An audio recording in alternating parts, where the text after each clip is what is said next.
празен, когато става дума за човек с НРЛ. Изобщо човек с нарцистично разстройство на личността не влага енергия в постоянни, стабилни, реални действия. Той влага енергия само в думи. Защото думите се произнасят лесно, но не изискват никакво усилие. Дори няма нужда да бъдат помнени. Те не изискват никаква промяна, докато делата искат време, постоянство, отговорност, а точно това липсва. С времето вие започвате да усещате, че влачите два различни свята. На едното рамо съндък с обещания и думи, тежък, преливащ, бляскав.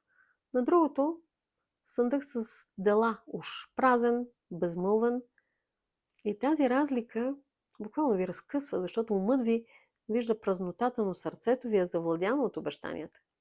Много хора ми казват: но аз видях доброта, видях жестове, значи може. И да, понякога има жестове. Но трябва да си зададете въпроса: така ли изглежда стабилността? Една роза след 10 упрека, една вечер внимание след месеци пренебрегване, видими изневери, едно